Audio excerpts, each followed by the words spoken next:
বহু অপেক্ষার পর অবশেষে প্রাথমিক শিক্ষা পর্ষদের তরফ থেকে নিয়োগের বিজ্ঞপ্তি প্রকাশিত হয়েছে এবং জানানো হয়েছে খুব দ্রুতই এই নিয়োগের যে ইন্টারভিউয়ের আবেদন প্রক্রিয়া সেটা নেওয়া হবে এবং দ্রুতই ইন্টারভিউ প্রক্রিয়া শুরু করা হবে। তো এমতো পরিস্থিতিতে আবারও এই নিয়োগ প্রক্রিয়াকে কেন্দ্র করে মামলা দায়ের করা হয়েছে কলকাতা হাইকোর্টে। 13,421টি শূন্যপদে নিয়োগের যে বিজ্ঞপ্তি প্রকাশিত হয়েছে সেই নিয়োগ প্রক্রিয়ায় অংশগ্রহণ করতে চান টেট অনুত্তীর্ণ প্রার্থীদের একাংশ। তারা 2017 এবং 2022 সালে টেটে পাশ করতে পারেনি। ওই চাকরি প্রার্থীদের বক্তব্য, ওই দুটি টেটে প্রায় 20টি প্রশ্ন ভুল রয়েছে। ওই 20টি প্রশ্নে নম্বর পেলে তারা পরীক্ষায় উত্তীর্ণ হবেন। এর আগেও প্রশ্ন ভুলের অভিযোগ নিয়ে আদালতে মামলাও দায়ের করা হয়েছে। তবে এই মতো পরিস্থিতি আইনজীবী ফিরদৌস শামীমের বক্তব্য, ভুল প্রশ্নের নাম্বার পেলে অনেকেই আবারও পাশ করবেন। ফলে প্রশ্ন ভুল রয়েছে কিনা সেই সিদ্ধান্ত আসার আগেই কেন নিয়োগ প্রক্রিয়া শুরু করা হচ্ছে?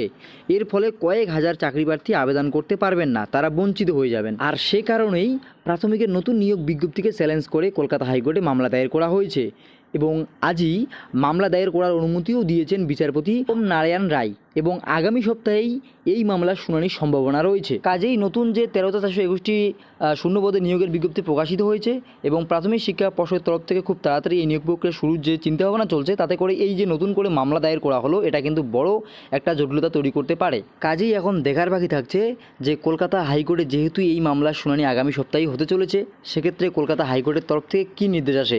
যদি 2017 এবং 2022 যে প্রশ্ন ভুল যে হয়েছিল সেক্ষেত্রে যদি নাম্বার দিয়ে দেওয়া হয়ে থাকে চাকরি প্রার্থীদের অর্থাৎ টেট অনুত্তীর্ণ প্রার্থীদের, সেক্ষেত্রে কিন্তু বিশাল সংখ্যক প্রার্থী এই টেট উত্তীর্ণ হতে চলেছেন এবং তার সঙ্গে সঙ্গে তারাও কিন্তু এই নিয়োগ প্রক্রিয়ায় বসবেন। সেক্ষেত্রে এমনিতেই যেহেতু মামলা দায়ের করা হয়েছে নতুন বিজ্ঞপ্তিকে চ্যালেঞ্জ করে, সেক্ষেত্রে কিন্তু একটা জটিলতা তৈরি হতে চলেছে বলে মনে